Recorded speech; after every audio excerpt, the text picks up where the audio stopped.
राजपत्र टीवी, आपकी खबर हमारी नजर। नमस्कार जी। हरियाणा के मुख्यमंत्री श्रीमान मनोहर लाल खट्टर जी, केंद्रीय स्वास्थ्य मंत्री श्री मनसुख मांडविया जी,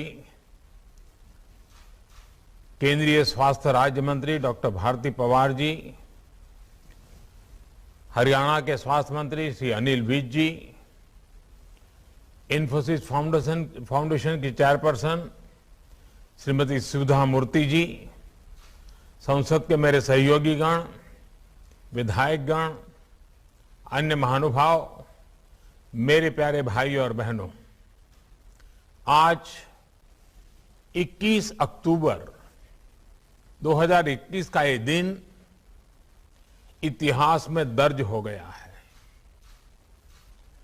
भारत ने अब से कुछ दूर पहले ही 100 करोड़ वैक्सीन डोज का आंकड़ा पार कर लिया है। 100 साल में आई सबसे बड़ी महामारी का मुकाबला करने के लिए देश के पास अब 100 करोड़ वैक्सीन डोज का मजबूत सुरक्षा कवच है।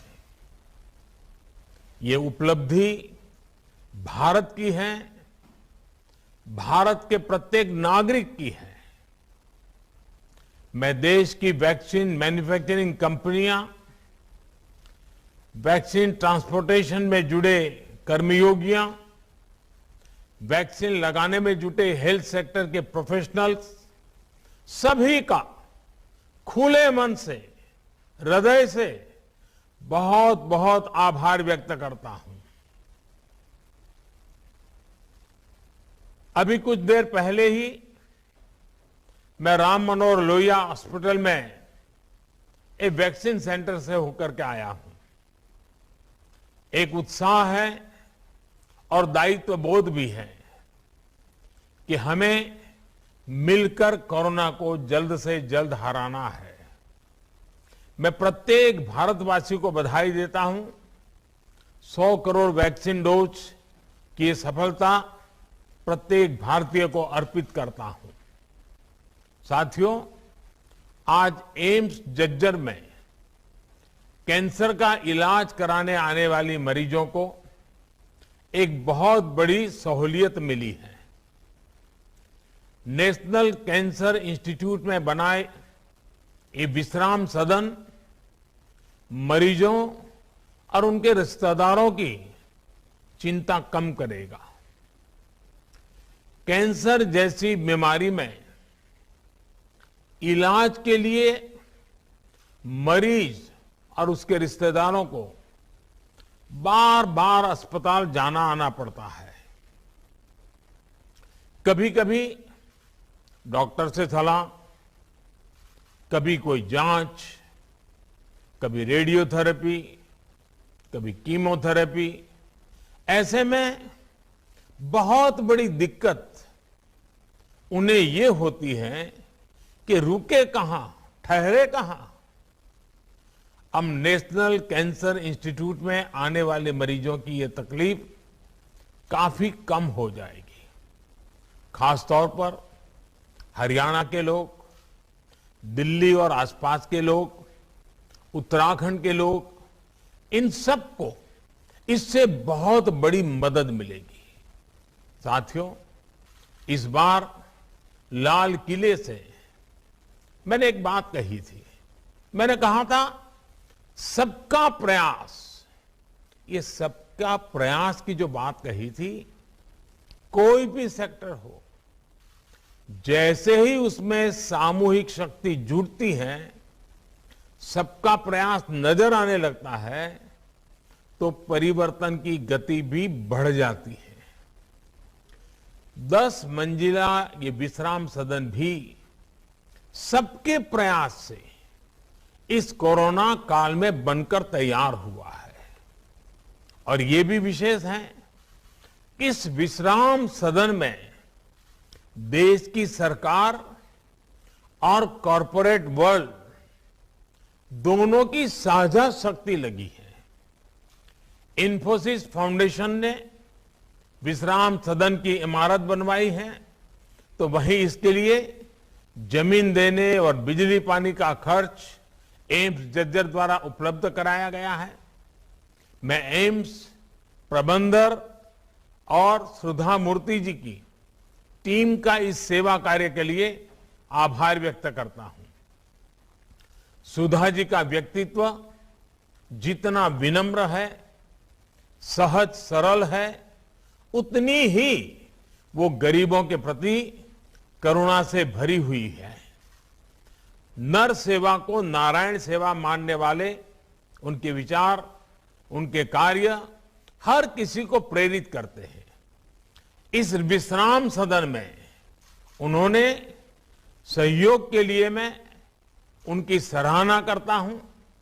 साथियों, भारत के कॉरपोरेट सेक्टर ने, प्राइवेट सेक्टर ने, सामाजिक संगठनों ने निरंतर देश की स्वास्थ्य सेवाओं को मजबूत करने में अपना योगदान दिया है। आयुष्मान भारत, पीएम जय भी इसका एक बेहतरीन उदाहरण है। इस योजना के तहत 2.25 करोड़ से अधिक मरीजों का मुफ्त इलाज हो चुका है और ये इलाज सरकारी के साथ ही प्राइवेट अस्पतालों में भी हुआ है। आयुष्मान योजना से जो देश के हजारों अस्पताल जुड़े हैं, उनमें से लगभग 10,000 प्राइवेट सेक्टर के ही हैं। साथियों, पब्लिक और प्राइवेट सेक्टर के बीच यही साझेदारी मेडिकल इंफ्रास्ट्रक्चर और मेडिकल एजुकेशन के अभूतपूर्व विस्तार में भी काम आ रही है। आज जब हम देश के हर जिले में कम से कम एक मेडिकल कॉलेज बनाने पर बल दे रहे हैं, तो इसमें प्राइवेट सेक्टर का रोल भी बहुत अहम है। इसी भागीदारी को बल देने के लिए मेडिकल एजुकेशन से जुड़ी गवर्नेंस में बहुत बड़े रिफॉर्म्स किए गए हैं। नेशनल मेडिकल कमीशन का गठन होने के बाद भारत में प्राइवेट मेडिकल कॉलेज खोलना और आसान हुआ है। साथियों, हमारे यहां कहा गया है, दान दिए धन ना घटे, नदी ना घटे नीर। यानी दान करने से धन घटता नहीं है, बढ़ता है। इसलिए जितनी सेवा करेंगे, दान करेंगे, उतनी ही संपत्ति बढ़ेगी। यानी एक तरह से हम जो दान देते हैं, सेवा करते हैं, वो हमारी ही प्रगति को व्यापक बनाती है। मुझे विश्वास है आज हरियाणा के झज्जर में विश्राम सदन का निर्माण एक विश्वास सदन के रूप में भी उभर रहा है। ये विश्राम सदन विश्वास सदन का भी काम करता है। देश के अन्य लोगों को भी ऐसे ही और भी विश्राम सदन बनाने की प्रेरणा देगा। केंद्र सरकार अपनी तरफ से भी प्रयास कर रही है कि देश में जितने भी एम्स हो, जितने नए एम्स बन रहे हो, वहां पर नाइट शेल्टर्स जरूर बने। साथियों, अपनी बीमारी से परेशान मरीज और मरीज के रिश्तेदारों को थोड़ी सी भी सहूलियत मिल जाती है तो बीमारी से लड़ने का उनका हौसला भी बढ़ जाता है। ये सहूलियत देना भी एक तरह से सेवा ही है। जब मरीज को आयुष्मान भारत योजना के तहत मुफ्त में इलाज मिलता है तो वो उसकी सेवा होती है। ये सेवा भाव ही है जिसकी वजह से हमारी सरकार ने कैंसर की लगभग 400 दवाओं की कीमतों को कम करने के लिए कदम उठाए।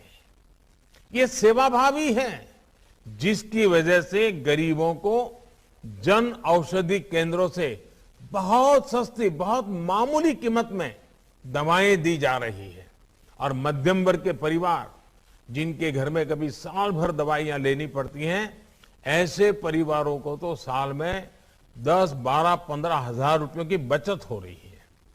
अस्पतालों में हर प्रकार की जरूरी सुविधाएं मिले, अपार्टमेंट सरल और सुविधाजनक हो, अपॉइंटमेंट में कोई कठिनाई ना हो, इस पर भी बहुत ध्यान दिया जा रहा है। मुझे संतोष है कि आज भारत में इन्फोसिस फाउंडेशन जैसे अनेक संस्थान सेवा परमो धर्मः के इसी सेवा भाव से गरीबों की मदद कर रहे हैं, उनका जीवन आसान बना रहे हैं। और जैसा अभी सुधा जी ने बड़े विस्तार से पत्रम पुष्पम की बात कही, और मैं समझता हूं सभी देशवासियों का ये कर्तव्य बनता है कि जीवन में जब भी जहां कोई न कोई पुष्प सेवा के भाव से समर्पित करने का अवसर मिले, हमने कभी भी इस अवसर को जाने नहीं देना चाहिए। साथियों, आजादी के इस अमृत काल में एक सशक्त हेल्थ केयर सिस्टम विकसित करने की दिशा में भारत तेजी से आगे बढ़ रहा है। गांव गांव तक फैले हेल्थ एंड वेलनेस सेंटर, ई संजीवनी द्वारा टेलीमेडिसिन की सुविधा, हेल्थ सेक्टर में ह्यूमन रिसोर्स डेवलपमेंट, नए मेडिकल संस्थानों का निर्माण, देश के कोने कोने में इससे जुड़ा काम चल रहा है।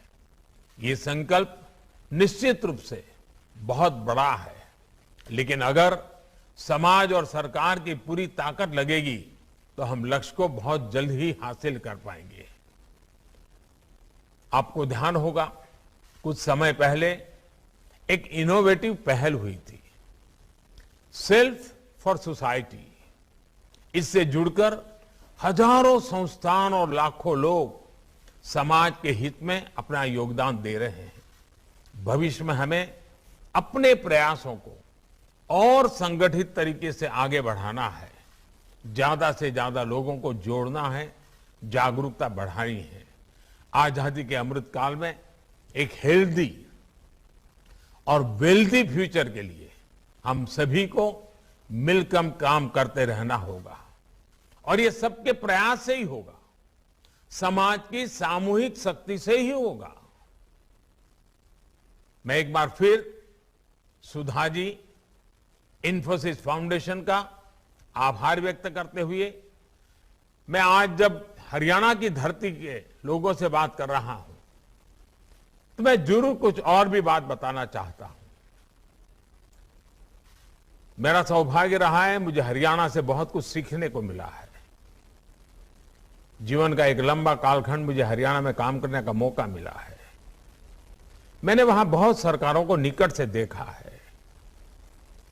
अनेक दशकों के बाद हरियाणा को मनोहर लाल जी खट्टर के नेतृत्व में शुद्ध रूप से ईमानदारी से काम करने वाली सरकार मिली है। एक ऐसी सरकार मिली है जो दिन रात हरियाणा के उज्जवल भविष्य के लिए सोचती है। मैं जानता हूं अभी मीडिया का ध्यान ऐसी रचनात्मक और सकारात्मक बातों तरफ कम गया है, लेकिन कभी न कभी जब हरियाणा का मूल्यांकन होगा तो पिछले 5 दशक में सबसे उत्तम काम करने वाली, इनोवेटिव काम करने वाली, दूर की सोच के काम करने वाली ये हरियाणा सरकार है। और मनोहर लाल जी को मैं सालों से जानता हूं, लेकिन मैं देख रहा हूं कि मुख्यमंत्री के रूप में उनकी प्रतिभा जिस प्रकार से निखर करके आई है, अनेक विविध कार्यक्रमों को जिस प्रकार से मनोयोग से वो करते रहते हैं, जिस प्रकार से वो इनोवेटिव कार्यक्रम करते हैं, कभी कभी तो भारत सरकार को भी लगता है कि हरियाणा का ये प्रयोग पूरे देश में लागू करना चाहिए, और ऐसे कुछ प्रयोग हमने किए भी हैं। और इसलिए आज जब मैं हरियाणा की धरती के पास खड़ा हूं, उनसे मैं बात कर रहा हूं, तो मैं जरूर कहूंगा कि मनोहर लाल जी के नेतृत्व में भारतीय जनता पार्टी की इस टीम ने जिस प्रकार से हरियाणा की सेवा की है और जो लंबी सोच के साथ जो नींव डाली है, वो हरियाणा के उज्जवल भविष्य की बहुत बड़ी ताकत बनने वाली है। मैं आज फिर मनोहर लाल जी को सार्वजनिक रूप से बहुत बहुत बधाई देता हूं, उनकी पूरी टीम को बहुत बहुत बधाई देता हूं और आप सबका भी मैं हृदय से बहुत बहुत धन्यवाद करता हूं।